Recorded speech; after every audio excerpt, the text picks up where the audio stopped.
আসসালামু আলাইকুম প্রিয় বন্ধুরা, সবাইকে জানাচ্ছি অনেক অনেক শুভেচ্ছা। আশা করছি সবাই ভালো আছেন। বছর ঘুরে চলে আসলো শীতকাল, আর এই শীতের মৌসুমে আমরা বাঙালিরা পিঠাপুলি খেতে ভীষণ পছন্দ করি। তাই প্রতিটা ঘরে ঘরে এখন পিঠাপুলি তৈরি করার ধুম পড়ে গেছে। আমার আজকের রেসিপিতে আছে ফুলঝুরি পিঠা বা জামাই পিঠা। কুড়মুড়ে এই পিঠাটা খেতে ভীষণ মজা, আর এই পিঠাটা আপনি বছর জুড়ে সংরক্ষণ করে রাখতে পারবেন। তাহলে চলুন আমরা মূল রেসিপিতে চলে যাই। এখানে আমি নিয়েছি 6টা ডিম, নিয়েছি 2 বাটি পরিমাণ চালের গুঁড়ো, আর নিয়েছি 1 বাটি পরিমাণ ময়দা। আটা অথবা ময়দা আপনারা নিয়ে নিতে পারেন। লাগবে চিনি এবং লবণ। সবগুলো উপকরণের মাধ্যমে আমি একটা পারফেক্ট ব্যাটার তৈরি করে নিয়েছি। ব্যাটারটা তৈরি করে অনবরত নাড়তে হবে যেন কোনো দানা না থাকে। আমি ভালো করে নেড়েচেড়ে নিচ্ছি। মিশ্রণটা ভালো করে তৈরি করলে পিঠাটাও পারফেক্ট হবে। এখন দেখাবো পারফেক্ট একটা ফুলঝুরি পিঠার ব্যাটার। আমি এই ফুলঝুরি পিঠার রেসিপিটা আমার শাশুড়ি মার কাছ থেকে শিখেছি। এখানে আমার শাশুড়ি মা ব্যবহার করেছে 4টা ডিম। এই 4টা ডিমের মধ্যে অ্যাড করবেন 1 কাপ পরিমাণ চিনি,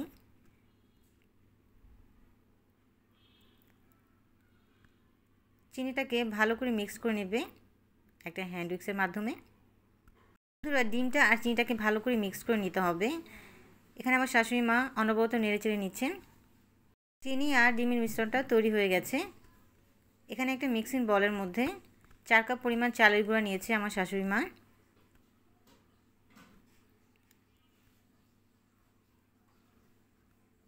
অ্যাড করবে লবণ। লবণটা আপনারা স্বাদ মতো বা পরিমাণ অনুযায়ী দিবেন। অ্যাড করছি 1 কাপ পরিমাণ ময়দা। চালের গুঁড়ো, ময়দা আর লবণের মিশ্রণটাকে ভালো করে হাত দিয়ে মেখে নিচ্ছেন আমার শাশুড়ি মা। এখন অ্যাড করবে ডিম আর চিনির মিশ্রণটা। অল্প অল্প করে মেখে নিচ্ছেন।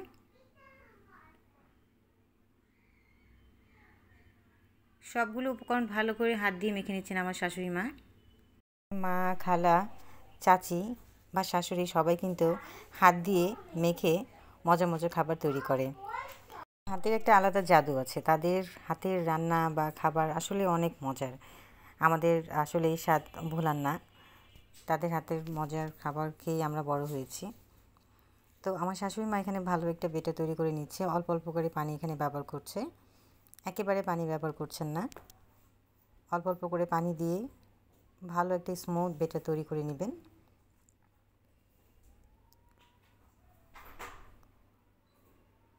ফুলঝুরি পিঠা তৈরি করার জন্য ব্যাটারটা পারফেক্ট করে নিতে হবে, নয়তো পিঠাটা ভালো হয় না। দেখুন কতটা পাতলা হয়েছে। খুব বেশি ঘন করা যাবে না। এটার ঘনত্বটা দেখুন। একদম পারফেক্ট একটা ব্যাটার তৈরি করে নিলেন আমার শাশুড়ি মা। ডিয়ার ভিউয়ার্স, আপনারা যারা ফুলঝুরি পিঠা তৈরি করতে পারছেন না, তারা কিন্তু এই রেসিপিটা বা এই ভিডিওটা দেখেই শিখে নিতে পারবেন। ফুলঝুরি পিঠা তৈরি করা খুবই সহজ। আমাদের পারফেক্ট একটা ব্যাটার তৈরি হয়ে গেছে। পিঠা তৈরি করার জন্য এখানে লাগছে স্টিলের একটা ডিজাইন করা সাজ। এখানে ফুলের ডিজাইন করা আছে। আপনারা যে কোনো ডিজাইন ব্যবহার করতে পারেন। এটার মধ্যে আমি চুলায় একটা লোহার কড়াই বসিয়েছি। তার মধ্যে আমি তেল দিয়েছি। তেলটার মধ্যে আমি এই সাজটা বসিয়ে দিয়েছি। এটা গরম করে নিতে হবে। গরম সাজটা এই ব্যাটারের মধ্যে পুরোটা ডুবালে হবে না, অর্ধেকটা ডুবিয়ে নিব। অর্ধেকটা ডুবিয়ে আমি এই পিঠাটা তৈরি করে নিচ্ছি। বন্ধুরা, পুরোটা ডুবিয়ে নেবেন না, তাহলে কিন্তু পিঠাটা বের হবে না। দেখুন কত সহজেই আমার পিঠাটা তৈরি হয়ে গেছে, সাজ থেকে আলাদা হয়ে গেছে। মাশাআল্লাহ, আমার পিঠাটা অনেক সুন্দর হয়েছে দেখতে। এখন পিঠাটাকে আমি উল্টিয়ে পাল্টিয়ে নিব। এই পিঠ ও পিঠ করে ভেজে নেব। এক পিঠ ভাজা হয়ে গেছে, আরেকটা পিঠ উল্টিয়ে নিলাম। মাত্র কয়েক সেকেন্ডের ব্যাপার। এই পিঠা বানানো খুবই সহজ আর সময় খুবই কম লাগে।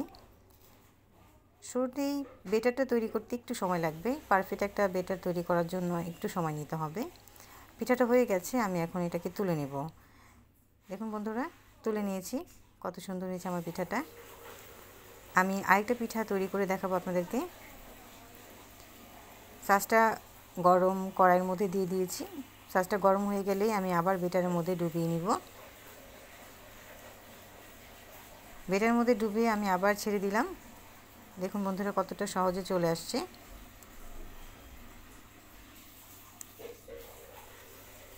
এই পিঠাটাকে উল্টিয়ে পাল্টিয়ে নিব। বন্ধুরা এই ফুলঝুরি পিঠাটা আপনি একবার বানিয়ে অনেক দিন সংরক্ষণ করে রাখতে পারবেন।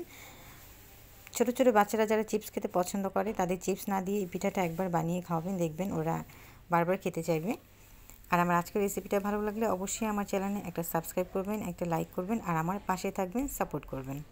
এক এক করে আমি অনেকগুলো পিঠা তৈরি করে নিয়েছি। একদম মচমচে কুড়মুড়ে পিঠে, দেখুন দেখতে কতটা সুন্দর লোভনীয় হয়েছে। প্রিয় বন্ধুরা, আমার আজকের ফুলঝুরি পিঠার রেসিপিটা যদি আপনাদের ভালো লাগে তাহলে অবশ্যই আমার চ্যানেলে like, comment, share and subscribe করবেন।